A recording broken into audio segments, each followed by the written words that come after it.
In a village swallowed by winter's cruel grasp, survival is more than a struggle, it's a test of love, hope, and sacrifice.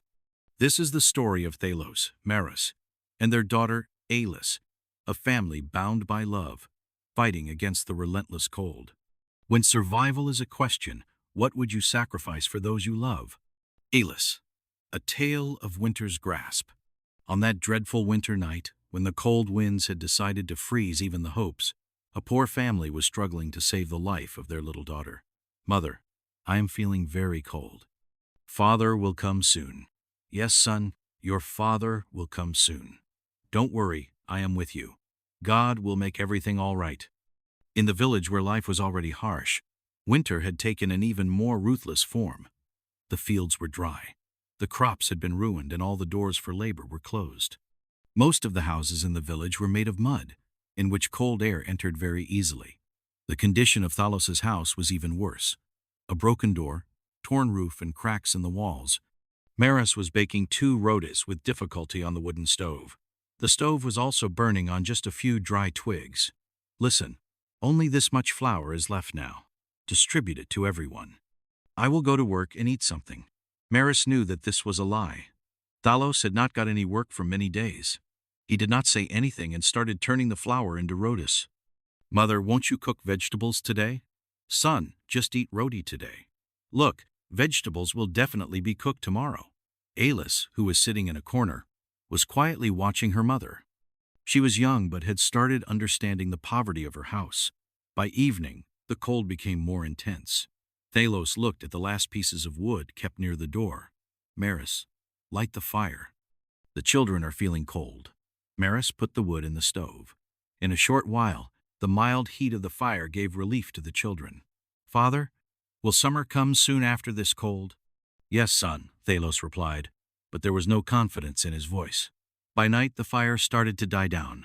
Cold spread in the house once again. Maris covered the children with a blanket made of sacks. Aelys was shivering with cold.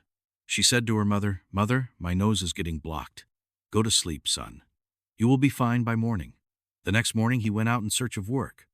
There was no work in the village. He went to the nearby city, but the cold was so intense that his hands and feet became numb. He pleaded at many places, but he was disappointed everywhere. Sir, please give me 1 day's wages. There was no means of even lighting the stove in the house. With your kindness, perhaps the children will be able to eat. There is no work right now. It is difficult for me. I was not getting any work anywhere. Then Thalos decided to go to the village head's house. He thought that maybe he will get some help from there. Headmanji, please help me a little. There are children crying with hunger at home. Their empty eyes are just waiting for a morsel of food. I have nothing left to give them. Your support is the last hope now. The headman came out and looked at Thalos from head to toe. Thalos said, I also don't have much. Everyone's condition is bad. How can I help you? Just give me some flour or wood. The condition of the children is very bad. The headman took a deep breath and went inside and brought a handful of rice and gave it to Thalos. This is all I can give.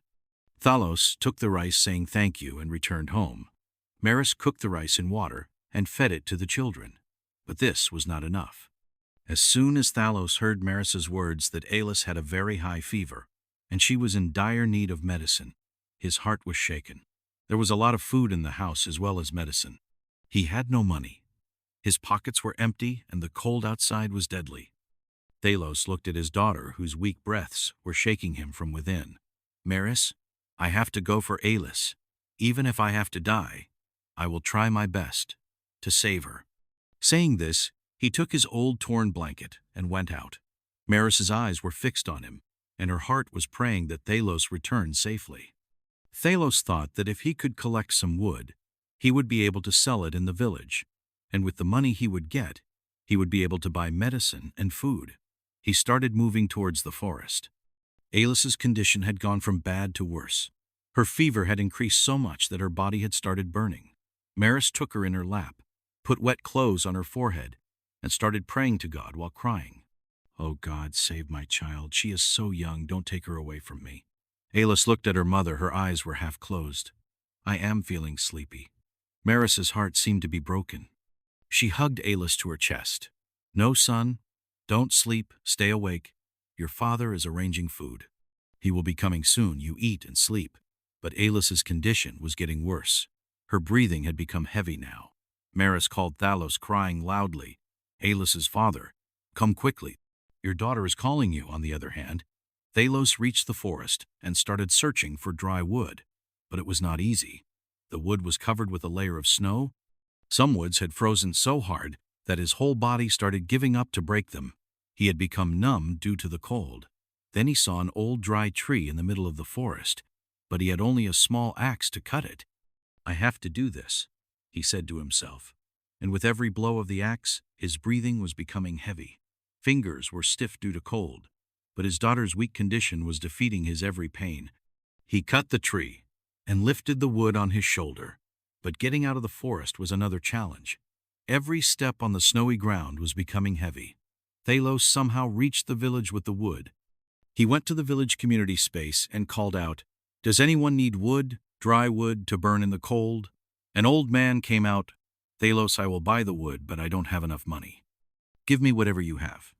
My daughter is ill. I need to buy medicine. The farmer gave him some money and some grains. Thalos took the money and ran towards the medicine shop. Brother, my daughter has a fever. Take this money and give her some cheap medicine. Brother, I have less money, but I will help you. Take this medicine. Thalos took the medicine, and after getting all the necessary things, he ran to take her home. It was night now. His body was shivering with cold, but there was a ray of hope for his daughter in his eyes. Thalos reached home and knocked on the door. Maris, open the door. Look, I have brought medicine and food. Give it to Aelys. She will get well. There was no response from inside. Thalos got nervous and pushed the door and went inside.